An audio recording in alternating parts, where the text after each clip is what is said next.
ಧನ್ಯ ನರ ಯೇ ಮೃತಾಹ ಅಂತ. ಸತ್ತೋರು ಬದುಕಿದ್ರು ಅಂತ. ಈ ಕಲಿಯುಗದಲ್ಲಿ ಸತ್ತೋರು ಬದುಕಿದ್ರು ಅಂತ. ನಿರ್ವೀರ್ಯ ಪೃಥಿವಿ ನಿರೌಷಧಿ ರಸ ನೀಚ ಮಹತ್ವಂಗತಾ ಭೂಪಾಲಾ ನಿಜ ಕರ್ಮ ಧರ್ಮ ರಹಿತಾ ವಿಪ್ರಾಹ ಕುಮಾರ್ಗೆ ರಥಾ. ಯಾವುದು ಒಳ್ಳೇದಿದೆ ಹೇಳಿ? ನಿರ್ವೀರ್ಯ ಪೃಥ್ವಿ ನಿರೌಷಧಿ ರಸ. ಭೂಮಿಯಲ್ಲಿ ಹಿಂದಿನ ಹಾಗೆ ಬೆಳೆನೇ ಆಗೋದಿಲ್ಲ. ಯಾಕಾಗೋದಿಲ್ವ? ಕಲಿಮಹಿಮೆ. ನಿರೌಷಧಿ ರಸ, ಔಷಧಿಗಳಲ್ಲೂ ಕೂಡ ರುಚಿಯೇ ಕಮ್ಮಿ. ಹಿಂದಿನ ಹಾಗೆ ಅಲ್ಲೇನ್ರಿ ಕೆಲವರು ಹೇಳೋದುಂಟು, ಅದೇ ಹಣ್ಣೆ ಏನ್ರಿ ಹಿಂದಿನ ರುಚಿಯೇ ಇಲ್ವಲ್ಲ ಅಂತ. ಹಿಂದೆ ರಸಬಾಳೆ ಹಣ್ಣು ಇತ್ತಲ್ಲ, ಆ ರುಚಿ ಇಲ್ವಲ್ಲ ಅಂತ. ಇಲ್ಲದೆ ಹೇಳ್ತಾನೋ ಇದ್ದು ಹೇಳ್ತಾನೋ ಅಂತೂ ಅದಕ್ಕೆ ನಿರೋಷಧಿ ರಸ ಅಂದ್ರು. ಔಷಧಿಗಳಲ್ಲೂ ಕೂಡ ಹಿಂದಿರ್ತಕ್ಕಂಥ ಆ ರಸ, ಆ ಅಮೃತ ರುಚಿ ಈಗಿಲ್ಲ ಅಂತ. ನಿರ್ವೀರ್ಯ ಪೃಥ್ವಿ ನಿರೋಷಧಿ ರಸ ನೀಚಾಹ ಮಹತ್ವಂ ಗತಾಹ. ನೀಚರಿಗೆ ಉನ್ನತ ಸ್ಥಾನ. ಸರಿ. ಭೂಪಾಲಾಹ ನಿಜ ಕರ್ಮ ಧರ್ಮ ರಹಿತಾ. ರಾಜ ಮಾಡಬೇಕಾದ ಕೆಲಸ ತಾನು ಮಾಡ್ತಾ ಇಲ್ಲ, ಏನೇನು ಬೇರೆ ಮಾಡಬಾರ್ದು ಅದನ್ನೆಲ್ಲ ಮಾಡ್ತಾನೆ. ಭೂಪಾಲ ನಿಜ ಕರ್ಮ ಧರ್ಮ ರಹಿತಾ. ವಿಪ್ರಾಹ ಬ್ರಾಹ್ಮಣ ಅಂತ ಅನ್ನಿಸ್ಕೊಂಡವನು ಕುಮಾರ್ಗೆ ರಥಾಹ. ಸರಿ, ಕೆಡ್ದಾರಿ ಹಿಡಿದಾನೆ, ಜೀವನ ಆಗೋಲ್ಲ, ಏನ್ ಮಾಡ್ಬೇಕಮ್ಮ? ಭಾರ್ಯ ಭರ್ತೃ ವಿರೋಧಿನಿ ಪರರಥ ಪುತ್ರಾಹ ಪಿತೃದ್ವೇಷಿಣಃ. ಪುತ್ರಾಹ ಪಿತೃದ್ವೇಷಿಣಃ, ಭಾರ್ಯ ಪತಿ ವಿರೋಧಿನಿ. ಹಾ ಕಷ್ಟಂ ಖಲು ವರ್ತತೆ ಕಲಿಯುಗೆ ಧನ್ಯಾಹ ನರಾಹ ಯೇ ಮೃತಾಹ ಅಂತ ಹೇಳಿದ್ದಾರೆ. ಸತ್ತೋರು ಬದುಕಿದ್ರು ಅಂತ ಇಂಥ ಕಲಿಯುಗ ಹಬ್ಬ ಅಂತ ಹೇಳ್ತಾ, ಆಗ ಭೀಮಸೇನಿಗೆ ಈ ಯುಗದ ಧರ್ಮಗಳನ್ನೆಲ್ಲ ಹೇಳಿ, ಭೀಮಾ ನೀವು ಬಯಸಿದ್ದನ್ನು ಕೊಡೋಕ್ಕಾಗೋಲ್ಲ. ಯಾಕೆ? ಅದರಿದಿ ದ್ವಾಪರದ ಕಡೆಯಲಿ ಉದಿತ ಮಾನುಷ ಧರ್ಮ ಸಂಶಯವೂ ಇದರೊಳೆಂಬಯ ರೂಪು ಗೋಚರವಲ್ಲ ಮರ್ತ್ಯರಿಗೆ. ಇದು ನಿಧಾನವು ಭೀಮ, ಇದು ನಿಧಾನವು ಭೀಮಾಯನೆ. ತತ್ಪದಯುಗಕ್ಕೆ ಮಗುಳೆರಗಿ ನಿರ್ಬಂಧದಲ್ಲಿ ಬಿನ್ನಗ ಮಾಡಲಮ್ಮೆನು ರೂಪ ತೋರೆಂದ. ಬರೀ ಕೆಟ್ಟದ್ದೇನೆ ನಾವು ಕಲಿಯುಗದ್ದು ಹೇಳಿದ್ವಿ. ಅದರಲ್ಲೇ ಇನ್ನೂ ಒಂದು ಮಾತು ಹೇಳಿದ್ದಾರೆ.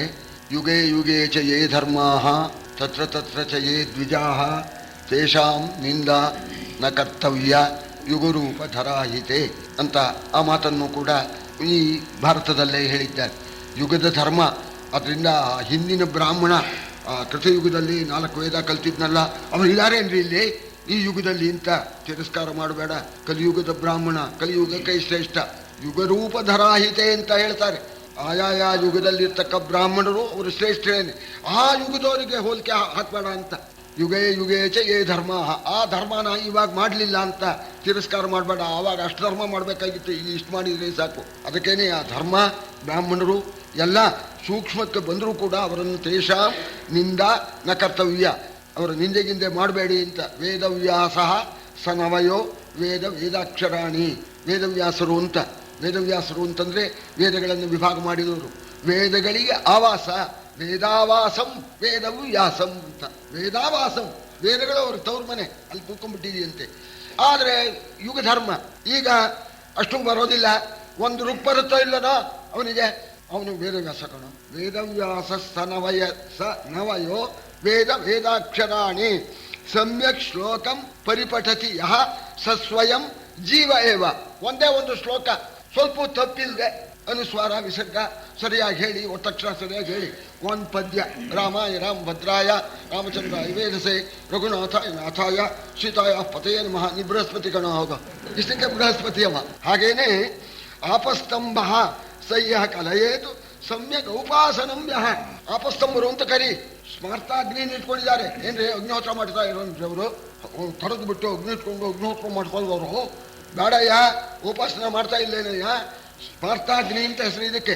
ಸ್ಮೃತಿಯಲ್ಲಿ ಹೇಳಿದ್ದಾರೆ, 2 ಹೊತ್ತು ಉಪಾಸನ ಸಂಗಮನ ಜೊತೆಯಲ್ಲಿ ಉಪಾಸನ ಮಾಡ್ತಾನಲ್ಲ ಅವರು ಆಪಸ್ತಂಭರು. ಆಪಸ್ತಂಭ ಕಲಯೇ ಸಮ್ಯಕ್ ಉಪಾಸನಂ ಯಹ ಕಷ್ಟಂ ಶಿಷ್ಟ ಕ್ಷತಿ ಕೃತಿ ಕಲವು ಕಾರ್ಸ್ಯಂ ಇಚ್ಛಂತಿ ವಿದ್ಯಾ. ಈ ಕಲಿಯುಗದಲ್ಲಿ ಎಲ್ಲ ಕೃಷತ್ವವಾಗಿದೆ. ಆದ್ದರಿಂದ ಅದಕ್ಕೇನೆ ಆ ಕೃಷಿಯುಗದಲ್ಲಿ ಅಷ್ಟು ದೊಡ್ಡದಕ್ಕೆ ಎಷ್ಟು ಬೆಲೆನೋ, ಇಲ್ಲಿ ಕಲಿಯುಗದಲ್ಲಿ ಸ್ವಲ್ಪ ಕಮ್ಮಿ ಇದ್ರೂ ಕೂಡ ಅದಕ್ಕೆ ಬೆಲೆ ಕೊಡಬೇಕು. ತೇಷಾಂ ನಿಂದ ನ ಕರ್ತವ್ಯ, ಬ್ರಾಹ್ಮಣರನ್ನ ಧರ್ಮವನ್ನ ನಿಂದನೆ ಮಾಡಬಾರದು ಅಂತ ಹೇಳಿದ್ದಾರೆ. ಇದು ಕಲಿಯುಗದ್ದಾಯ್ತು. ನೋಡಪ್ಪ ತಮ್ಮ, ನೋಡು, ನೀನು ಕೇಳ್ತಾ ಇರೋದು ದ್ವಾಪರದ ಕಡೆ ರೂಪನ ತೋರಿಸುವಂತ ಕೇಳೋದು ಆ ತ್ರೇತಾಯುಗದ ಮಧ್ಯದ ರೂಪನ. ಇದು ಹೇಗಪ್ಪ ತೋರಿಸ್ಲಿ?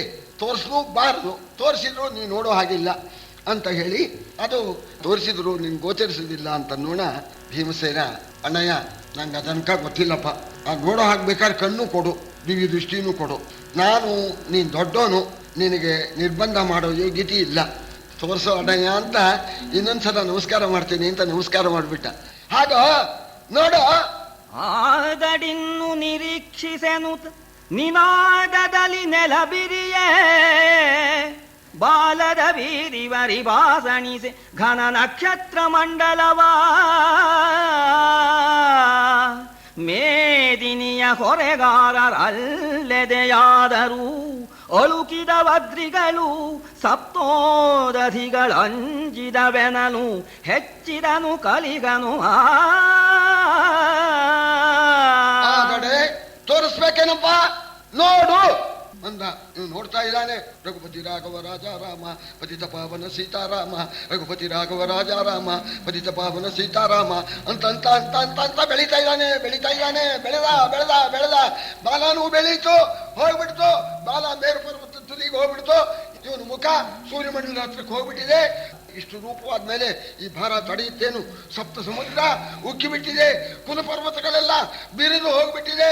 ನೋಡ್ತಾ ಇದ್ದಾನೆ, ಇವನ ಬಾಲ ಅಲ್ಲಿ ಹೋಗ್ಬಿಟ್ಟಿದೆಯಂತೆ. ವಾಮನ ತ್ರಿವಿಕ್ರಮನಾಗಿ ಗರ್ಜಿಸಿದಾಗ ಯಾವ ರೀತಿ ಎಲ್ಲ ನಕ್ಷತ್ರಗಳು ಒಂದೇ ಕಡೆ ಸೇರ್ಕೊಂಡ್ಬಿಡ್ತೋ ಹಾಗೆ ಹೊಳಿತಾ ಇದೆಯಂತೆ ಬಾಲ. ಎಲ್ಲೇ ಸ್ವರ್ಗದ ಶಿಖರದ ಮೇಲೆ ಬಾಲ ಹೊಳಿತಾ ಇದೆ.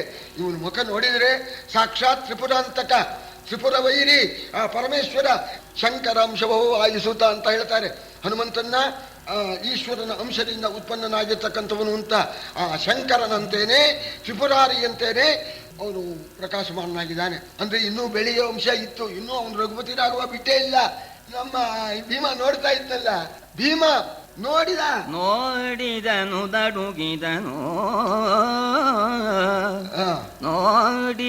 ನಡುಗಿದನು ಕಂಗಳ ಕೋಡಿಯಲಿ ನೀರೊರೆಯೇ ಹರುಷದ ರೂಢಿಯಲಿ ಝೊಮ್ಮೆದ್ದು ಮನದಂಡಣಿಸಿ ಭೀತಿಯಲಿ ಬಾಡು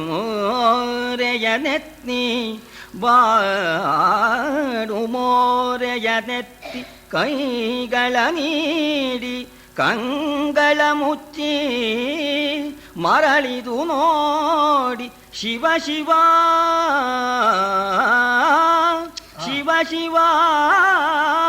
ಎನ್ನುತ್ತ ಬೆಚ್ಚಿದ ನಡಿಗಡಿಗೆ ಭೀಮಾ. ಆಗಿನ ಭೀಮನ ವರ್ಣನೆ ಮಾಡ್ತಾನೆ, ಕಣ್ಣಿಗೆ ಕಟ್ಟಿಸಿಬಿಡ್ತಾನೆ. ತಾನಾಗಿ ಬಯಸಿಬಿಟ್ಟು ತೋರ್ಸೋ ಅಣ್ಣಯ್ಯ ತೋರ್ಸಪ್ಪ ಅಂದ. ನೋಡು ಅಂದ, ಬೆಳೆದು ಬಿಟ್ಟ. ನೋಡಿದನು, ನಡುಗಿದನು. ನೋಡೋಕ್ಕಾಗಲಿಲ್ಲ, ಅದೇ ನಡುಗ್ತಾ ಇದೆ ಕಣ್ಣುಗಳಲ್ಲಿ. ಅಯ್ಯೋ ನಮ್ಮಣ್ಣ ಎಷ್ಟು ದೊಡ್ಡ ವ್ಯಕ್ತಿ ಅಂತ ಹೇಳಿ ಆನಂದ ಬಾಷ್ಪ ಸುರಿತಾ ಇದೆ. ನಾನಾಗಿ ಬಯಸಿದೆ, ನೋಡು ಅಂತ ತೋರಿಸ್ತಾ ಇದ್ದಾನೆ. ಹೆದರಿಕೆ ಆದ್ರೂ ಚಿತ್ತಿಲ್ಲ. ಮತ್ತೊಂದ್ಸಲ ನೋಡ್ತಾನೆ ಅಂತ ಹಾಗೆ ಭಯಪಟ್ರು. ಮತ್ ನೋಡ್ದ, ಸರಿ ನಡಗಿಬಿಡ್ತು. ಮತ್ತೆ ಇನ್ನೊಂದ್ಸಲ ನೋಡ್ದ, ಕಣ್ಣುಗಳಲ್ಲಿ ಆನಂದ ಬಾಷ್ಪ. ನೋಡ್ದ, ಇನ್ನು ನೋಡಲಾರ ಸಾಧ್ಯವಿಲ್ಲ ಅಂದ. ಭಯವಾಗ್ಬಿಡ್ತು, ಮೈಯಲ್ಲಿ ನಡಕ, ಮುಖವೆಲ್ಲ ಬಾಡು ಹೋಗಿದೆ.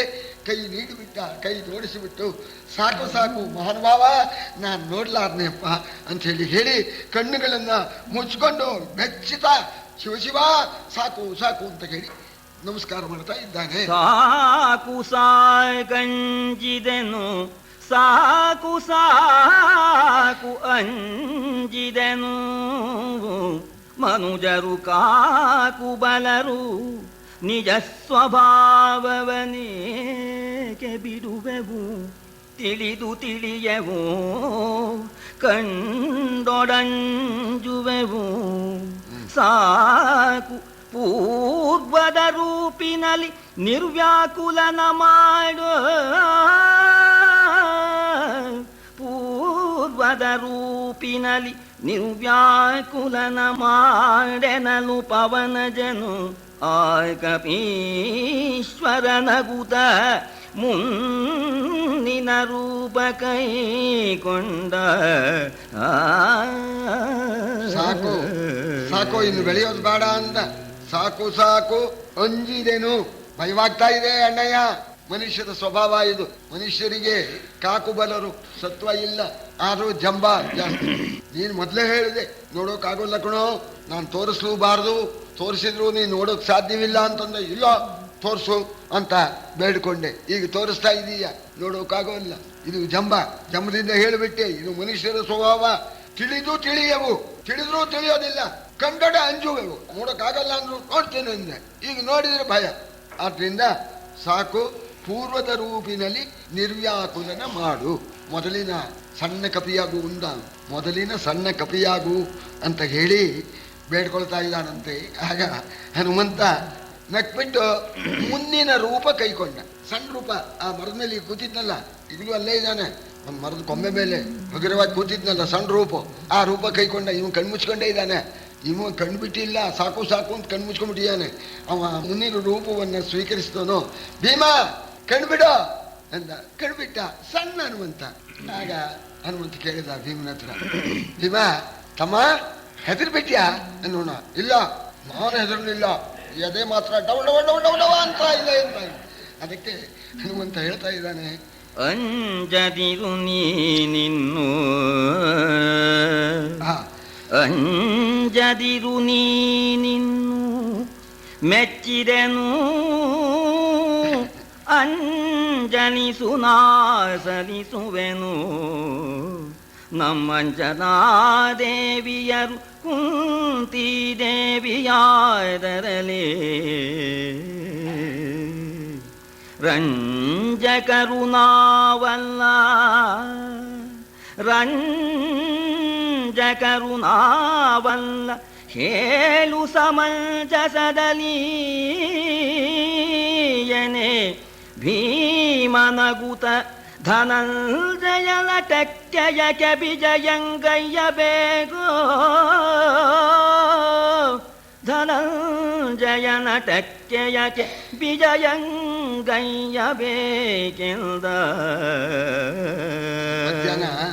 ವರಕವಿ ನೋಡಿ ಯಾವ ರೀತಿ ಪ್ರಾಸ ಭಾವ ಯಾವ ರೀತಿ ಇದೆ. ಹೆದರಬೇಡ, ಯಾಕೆಂದ್ರೆ ನೀನು ತಮ್ಮ, ನಾನು ಅಣ್ಣ, ಅಂಜನಾದೇವಿಯೇ ಕುಂತಿದೇವಿಯಾಗಿರೋಣದ್ರಿಂದ ನಾವು ನೀವು ಅಣ್ಣ ತಮ್ಮಂದ್ರ ಆದಿವಿ. ಆದ್ರಿಂದ ನೀನು ಹೆದರಬೇಡ. ಇಷ್ಟು ಧೈರ್ಯದಿಂದ ನನ್ನ ರೂಪ ನೋಡಿದೆಯಲ್ಲ, ಅದಕ್ಕೆ ನಾನು ಮೆಚ್ಚಿದ್ದೇನೆ. ನಿನ್ನನ್ನು ಬರೀ ಕೈಯಲ್ಲಿ ನಾನು ಕಳಿಸೋದಕ್ಕೆ ಇಷ್ಟವಿಲ್ಲ. ರಂಜಕರು ನಾವಲ್ಲ, ಸುಮ್ಮನೆ ಒಳ್ಳೆ ಮಾತಾಡಿ ಕಳಿಸೋದಕ್ಕೆ ಇಷ್ಟ ಇಲ್ಲ. ನಿನಗೇನಾದ್ರು ಕೊಡಬೇಕು ಅಂತ ನನಗೆ ಅಪೇಕ್ಷೆ ಇದೆ. ಆದ್ದರಿಂದ ನಿನಗೆ ಏನು ಬೇಕು ಕೇಳು ಅಂತ ಹೇಳಿ ಹನುಮಂತ ಒಂದು ಮಾತು ಹೇಳಿದ. ಶಿಲಯ ನಗರಂ ವಾಪಿ ಮರ್ದಿತವ್ಯಂ ಮಯ ಯದಿ. ಹೇಳು, ನಿಮಗೆ ಅಪಚಾರ ಮಾಡಿರ್ತಕ್ಕ ಆ ದುರ್ಯೋಧನ ಇದಾನಲ್ಲ, ಅವನ ಪಟ್ನ ಹಸ್ತಿನಾವತಿಗೆ ಕಲ್ಲಿನ ಮಳೆ ಸುರಿಸಿಬಿಡ್ಲೆ ಹೇಳು ಅಂದ. ಅಥವಾ ಬದ್ಧ್ವಾ ಸುಯೋಧನಂ ಚಾದ್ಯ ಆನಯಾಮಿ ತವಾಂತಿಕಂ. ಈಗಲೇ ಬಾಲ ಇಲ್ಲಿಂದ ರವಾನಿಸಿಬಿಟ್ಟು ಆ ದುರ್ಯೋಧನ ಕತ್ತಿಗೆ ಊರನ್ನು ಹಾಕಿ ಅವನ್ನ ಅಲ್ಲಿಂದ ಮಡೆ ಉಡುದಿಸ್ತಾ ಈ ನಿನ್ನ ಕಾಲದ ಮೇಲೆ ಹಾಕಲೇ ಹೇಳು ಅಂತ ಕೇಳ್ತಾನೆ. ಅಂತ ಶಕ್ತಿ ನೋಡಿ ಹನುಮಂತಂದು. ಕೇಳು ಏನು ಬೇಕು ಅಂದ. ಎಷ್ಟೇ ಆಗಲಿ ಅಷ್ಟು ಹೇಳಿದಾಗ ತನ್ನ ಘನತೆ ಉಳಿಸ್ಕೋಬೇಕಲ್ಲ ಇವನು. ಅಣ್ಣನ ಯೋಗ್ಯತೆಗೆ ಇವನು ಹೇಳ್ತಾನೆ, ಮಹಾನುಭಾವ ಕೃತಮೇವ ತ್ವಯಾ ಸರ್ವಂ ಮಮ ವಾನರ ಪುಂಗವ. ಎಲ್ಲ ಮಾಡಿದ ಹಾಗಾಯ್ತು ಅಂದ.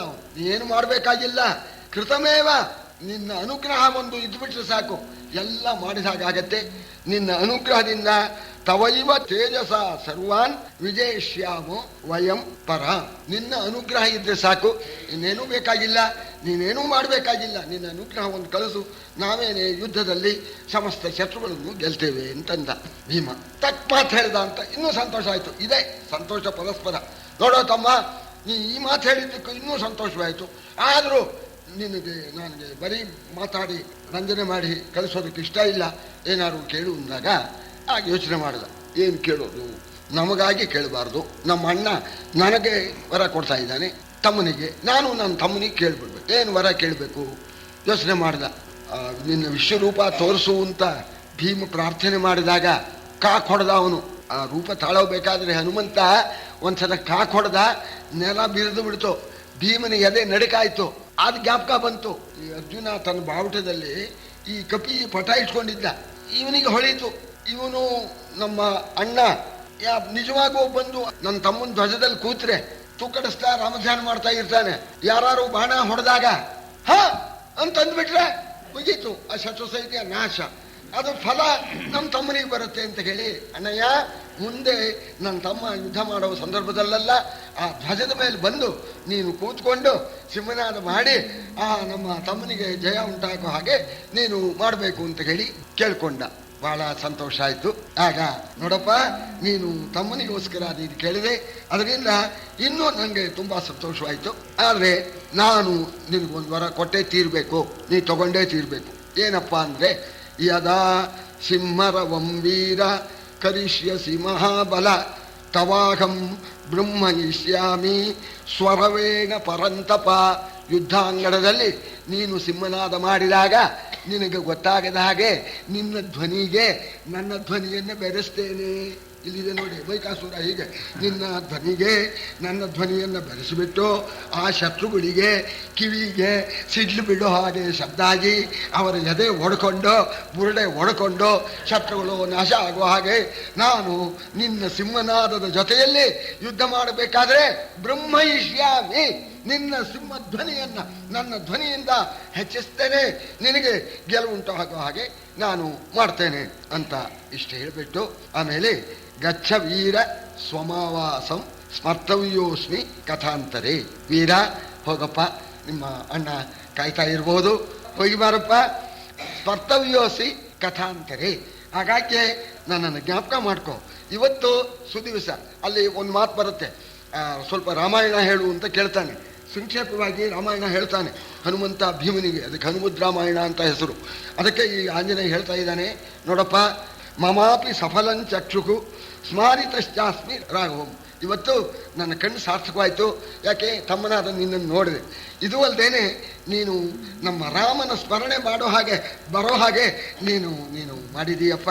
ಅದರಿಂದ ಇವತ್ತಿನ ದಿವಸ ಸುದಿವಸ ಅಂಥೇಳಿ ಹೇಳಿಬಿಟ್ಟು ಸ್ಮಾರಿತಶ್ಚಾಸ್ಮಿ ರಾಘವಂ, ರಾಮ ನನ್ನ ಸ್ಮರಣೆಗೆ ಬರೋ ಹಾಗೆ ನೀನು ಮಾಡಿದ್ದೀಯ. ಆದ್ರಿಂದ ರಾಮನ್ನ ಸ್ತೋತ್ರ ಮಾಡಿಬಿಡೋಣ. ಹೋಗಿ ಬಾ ಹನುಮಂತ. ಶ್ರೀರಾಮಚಂದ್ರ ಶ್ರೀರಾಮಚಂದ್ರ ಹೇಳಿ. ಶ್ರೀರಾಮಚಂದ್ರ ಶ್ರಿತ ಪಾರಿಜಾತಕ ಸಮಸ್ತ ಕಲ್ಯಾಣ ಗುಣಾಭಿರಾಮಃ ಸೀತಾಮುಖಾಂಭೋರುಹ ಚಂಚರೀಕ ನಿರಂತರಂ ಮಂಗಳವಾದನೋದೋ.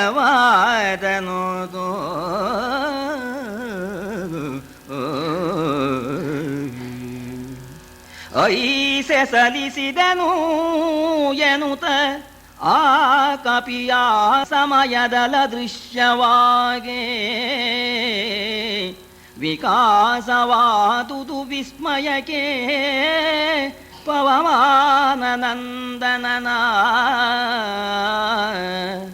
ಆ ಸುಗಂಧಿಕ ಕಮಲ ತಾನಿನ್ನೇ ಸುದೂರವೋ ದೃಪದ ಸುತೆ ತನಗೆ ಸುಮುನಿವಳೋ ಹಾಯನುತ ಕರಿದನು ವನಾಂತರವಾ. ರಾಮನ್ನ ಸ್ಮರಣೆ ಮಾಡುವ ಹಾಗೆ ಮಾಡಿದೆ, ಧನ್ಯ ಅಂತ ರಾಮನ್ನ ಸ್ತೋತ್ರ ಮಾಡ್ತಾ ನಿರಂತರಂ ಮಂಗಳ ಮಾತನೂತು. ನಮ್ಮ ರಾಮಚಂದ್ರ ಸೀತಾಪತಿ ಮಂಗಳವನ್ನು ಉಂಟು ಮಾಡಲಿ ಅಂತ ಹೇಳ್ತಾ ಇದ್ದಾನೆ. ಹನುಮಪ್ಪ ಇಲ್ಲ ಅಂತದ್ದಾನೆ ಹೊಂದ್ಬಿಟ್ಟಿದ್ದಾನೆ. ಪರಮಾಶ್ಚರ್ಯವಾಗ್ಬಿಟ್ಟಿತು. ಎಲ್ಲಿಂದ ಬಂದು ಅಣ್ಣ ನನಗೆ ಇಂಥ ವರ ಕೊಟ್ಟು ಹೋದ್ನಲ್ಲ ಅಂತ ಹೇಳಿ ಭೀಮನಿಗೆ ಆಶ್ಚರ್ಯ, ಆನಂದ. ಆಗ ಈ ಮರ್ತೋಗ್ಬಿಟ್ಟಿತ್ತು, ಯಾತಕ್ಕೆ ಬಂದಿದ್ದೆ ನಾನು? ಓಹೋ, ನಮ್ಮ ಮನೆಯವರು ಹೂ ತಗೊಂಬ ಅಂದ್ರು, ಅದಕ್ಕೆ ಬಂದಿದ್ದೀನಿ. ಹೊತ್ತಾದ್ರೆ ನಮ್ಮ ಅವ್ ಗೊತ್ತು, ಮನೆಯವರೇ ಸ್ವಭಾವ ಅವ್ರಿಗೆ ಗೊತ್ತಿರೋದಿಲ್ಲೇನ್ರಿ. ಹೊತ್ತಾಗಿ ಹೋದ್ರೆ ಆ ಹೂ ಅಲ್ಲೇ ಇರ್ಲಿ ಅಂದ್ಬಿಡ್ತಾಳೆ ಅವಳು, ಮುಡಿಯೋದೇ ಇಲ್ಲ ಅಂತ ಇವನಿಗೆ ಏಸು ಮುನಿವಳು. ನೋಡಿ ಭಯ, ಬಿಂದಿಗೂ ಭಯ, ನಾವಿನ್ ಹೆದರೋದೇನೋ ಅಷ್ಟಿಲ್ಲ ತಗೊಳ್ಳಿ. ಆದ್ರಿಂದ ಏಸು ಮುನಿವಳ ಎಷ್ಟೇ ಶಿಟ್ ಮಾಡ್ಕೊಳ್ತಾಳೋ, ಹೊತ್ತಾಗಿ ಹೋದ್ರೆ ಬೇಡ್ರಿ ಹೂವು ಅಂತೆಲ್ಲ ಅಂತಾಳೋ, ಬೇಗ ಹುಡುಕ್ಬೇಕು ಹೂವನ್ನ ಅಂತ ಮುಂದೆ ಹೂವಿನ ಕಡೆ ಭೀಮಸೇನ ನಿಗಾ ಕೊಟ್ಟ ಅಂತ ಅಣ್ಣ ತಮ್ಮಂದರು ಸೇರಿರ್ತಕ್ಕಂಥ ಈ ಕಥೆಯನ್ನು ಯಾರು ಹೇಳ್ತಾರೋ ಯಾರು ಕೇಳ್ತಾರೋ ಅಂಥವರಿಗೆ ಬಂಧುಗಳು ದೂರದಲ್ಲಿದ್ದರೆ ಜಾಗ್ರತೆ ಬಂದು ಸೇರ್ತಾರೆ, ಅವರಿಗೆ ಬಂಧು ವಿಯೋಗ ಆಗೋಲ್ಲ ಅಂತ ಫಲಶ್ರುತಿನೂ ಹೇಳಿದ್ದಾರೆ.